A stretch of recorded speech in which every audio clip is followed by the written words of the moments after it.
The TurboGrafx 16 is an amazing console that I feel sometimes doesn't get the attention it deserves. It has some of the coolest looking variations, especially with its Japanese counterpart, the PC Engine. Now, one of the major shortcomings of the console is that its primary video output is RF. While there are some adapters available that add more video output options, I think I found something better. This is the TurboNanza from Zaxour, a flexible internal video output solution that also has some really cool tricks up its sleeve. Let's take a look.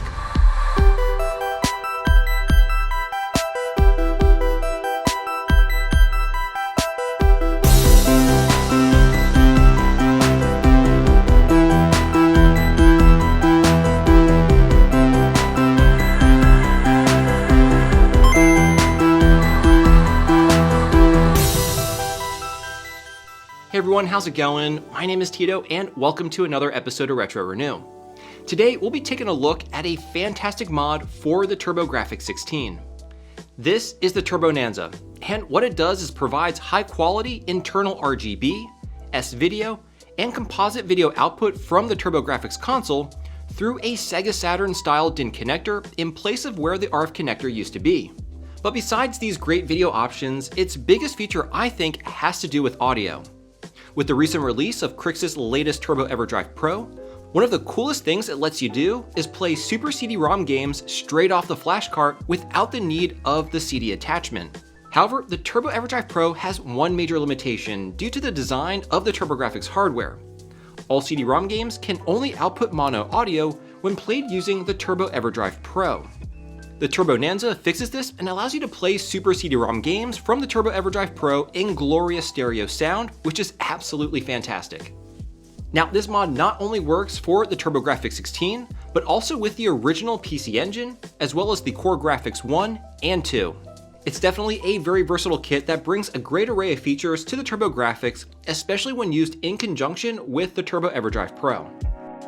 Alright, so in this video, I'm going to show you what comes in the TurboNanza kit, how to install it into your console, review all of its features, as well as show you captured video footage of its output quality, review the pros and cons, and of course provide you with my overall thoughts. So taking a look at the kit, the main part is the TurboNanza PCB, which handles all the various video output options. It's a very tidy design that installs nicely inside the TurboGrafx. Next up is the Sega Saturn style DIN connector.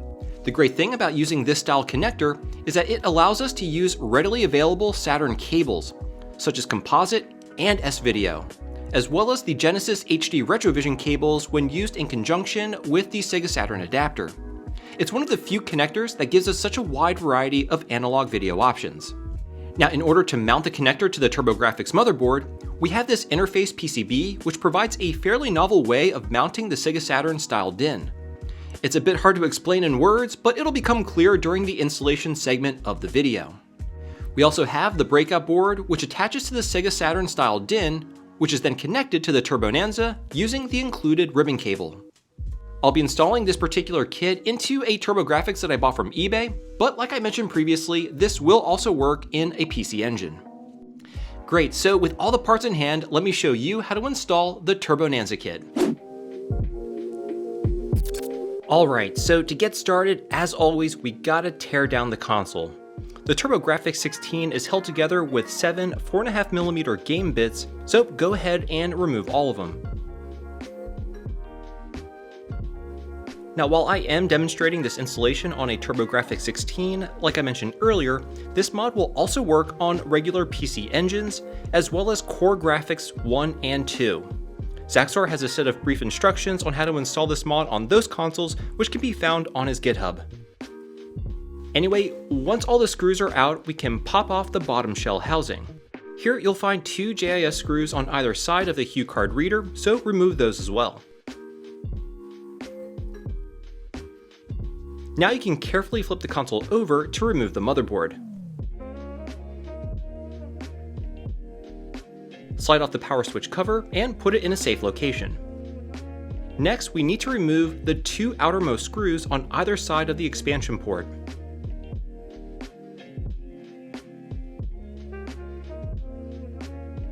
And it would be at this point that you would need to heat up the solder securing the RF shield tabs. However, in the case of my unit, the previous owner ripped out all of them, along with the pads below, so there's nothing for me to desolder, which is quite unfortunate.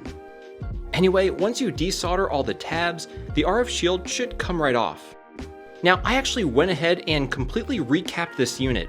I actually wish that I made a video of this repair because the console was not working when I got it, and it was in such a sorry state that I wasn't even sure if it would be repairable.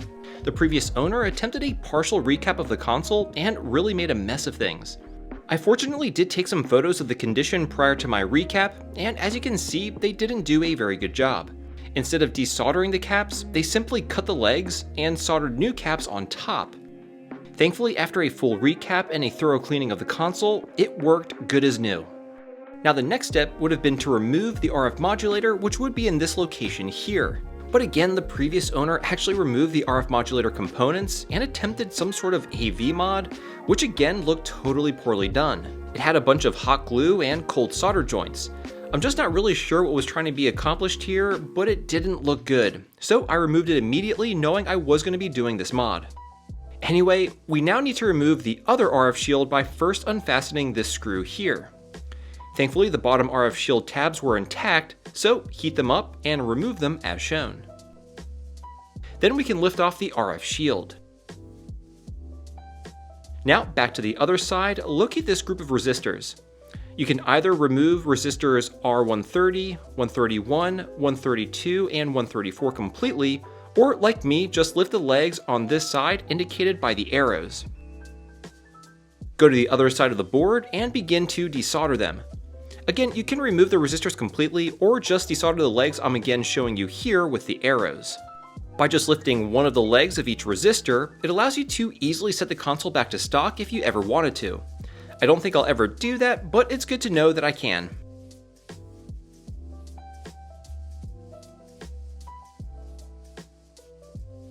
Once they've been desoldered, you can see that I carefully lift each leg using my tweezers.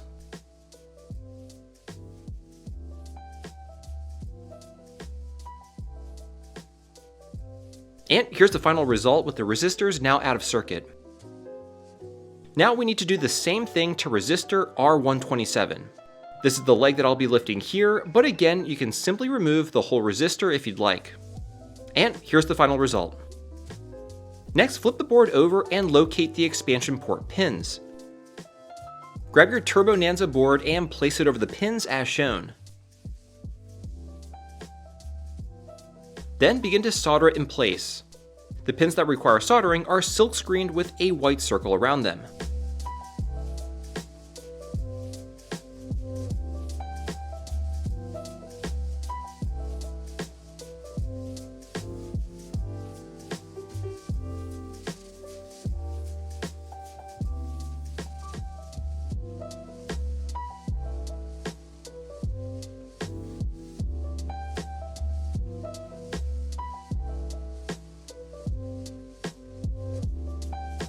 And this is what the TurboNanza board should look like when soldered in place. Okay, now we need to connect the points where we remove the resistors to the pads on the TurboNanza board. We'll start off by first pre-tinning the resistor through holes.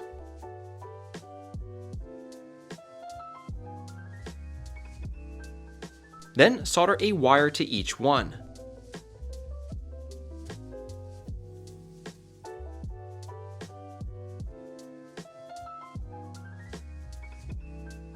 I did use some Kapton tape to keep the wires nice and tidy. Then back over to the TurboNanza board, I pre-tinned the pads and soldered in the wires.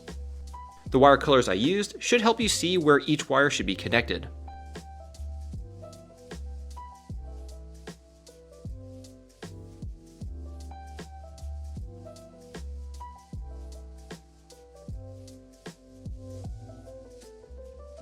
And when you're done, this is what everything should look like.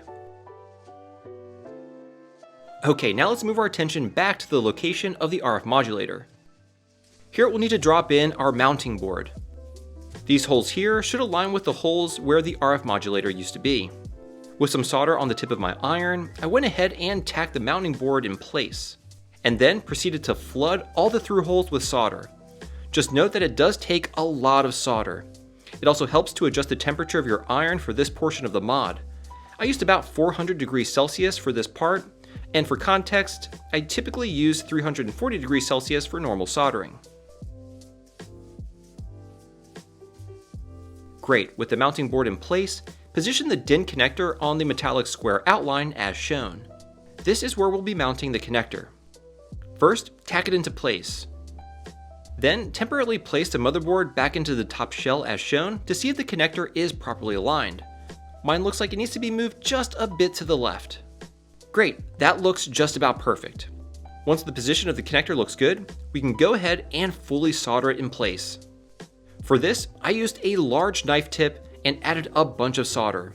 Keeping my iron on the edge, I swept it back and forth, creating a nice bead of solder affixing the connector to the board. I then repeated this on the two other sides as shown.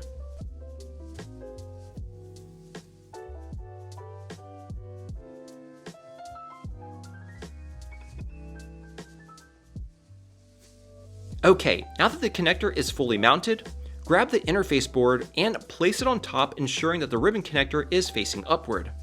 Then solder in all the pins.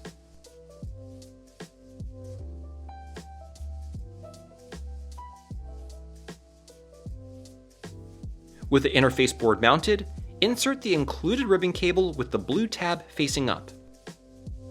Then fish the other end of the ribbon through the opening in the board to the other side.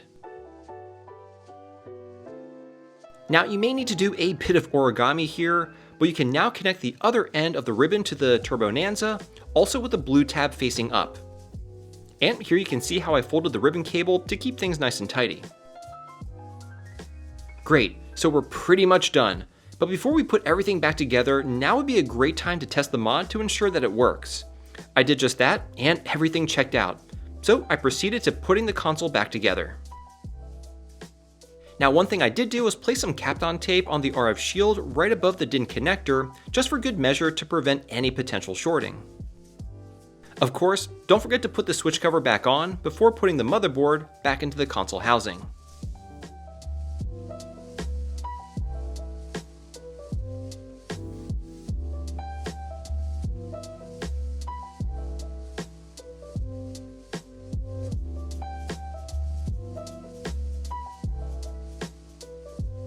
And once it's back together, you now have a TurboNanza modded TurboGrafx 16.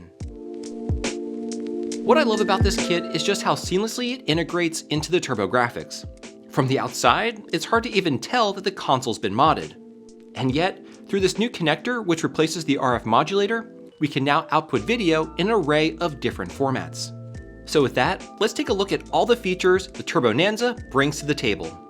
The biggest feature, in my opinion, is that we can now get stereo sound when playing CD-ROM games using the Turbo EverDrive PRO.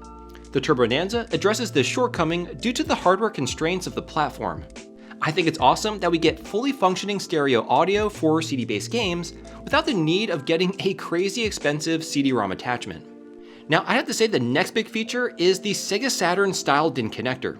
This gives you a ton of flexibility in video output options, and you can output RGB using the HD Retrovision cables, as well as composite and S-Video using regular Sega Saturn cables. All this without the need of an external adapter.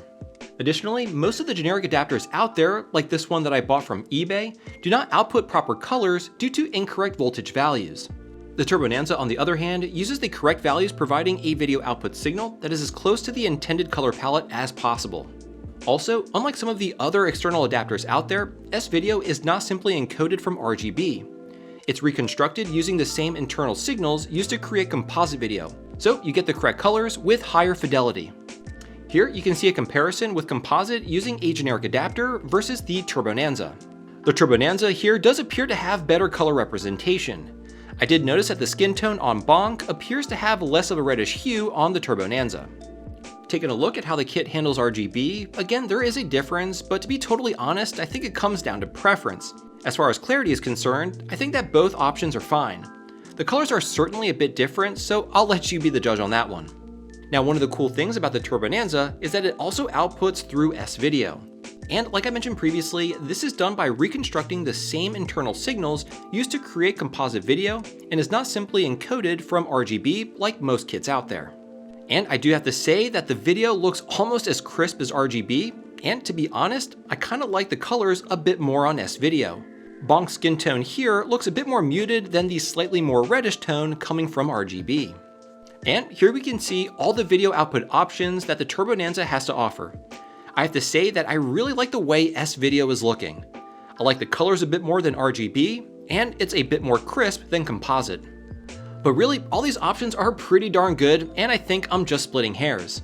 Honestly, having all this done internally instead of using an adapter is what really appeals to me. It makes the TurboNanza a more convenient option since it's self-contained within the console. While generic adapters like this one may not be the best due to improper signal voltages, the spark plug adapter from Tianfeng, I'm told actually produces accurate colors since it does use proper values. So that may be a good option for those that just want a plug-and-play device. I haven't used a spark plug device, so I can't really comment on it from personal experience. Also, I don't want to bash the generic adapters. By all accounts, they do their job, and it's very easy to just plug this thing into your console and get composite or RGB video from it. They range anywhere between $20 and $35, but for a bit more money, the TurboNanza to me feels like a more thought out, well-designed mod that's internal to the console, which I really like. Anyway, those are the primary features of the TurboNanza. But now let's get into the pros and cons. Starting with the pros, I think the most compelling one is that when using the Turbo EverDrive Pro, CD games can now be heard in stereo sound. This was definitely a major limitation of the TurboGrafx hardware, and I'm glad that the TurboNanza has addressed it. Being able to play CD games with stereo audio directly from the Turbo EverDrive Pro is just so awesome. Another thing that I love about this kit is that it is an internal solution. Not having to use an external adapter is just one less thing to think about. Additionally, the Sega Saturn style DIN is just perfect for this type of mod because really it's the only output option that has standard cables for RGB, S-Video, and composite. The Nintendo Multi-Out also has these output options, but using a port like this would require you to trim the shell to fit its wider profile. The Saturn connector is just absolutely perfect for this mod.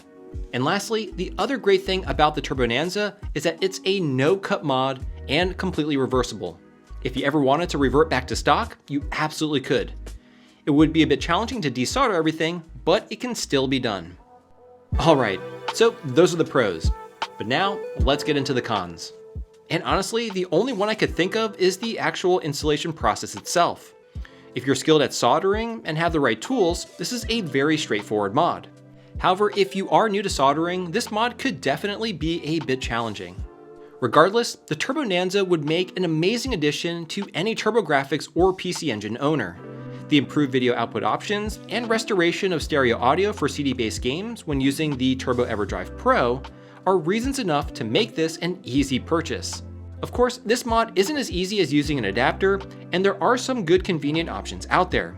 But the TurboNanza does offer some pretty cool, unique features, and of course, being an internal self-contained solution is attractive in and of itself. Now, if you do want to pick one of these kits up yourself, it will set you back about $45 plus shipping. Zaxour currently doesn't have a website, so you will need to DM him on Twitter in order to purchase one, which I'll leave a link to down below in the video description. Well, there you have it, folks. The TurboNanza for the TurboGrafx. A fantastic mod that I think any TurboGrafx enthusiast should definitely consider. Now, if you enjoyed this video, I really think you'll like this one here, so check it out. And as always, thank you so much for watching, and I'll see you again next Thursday.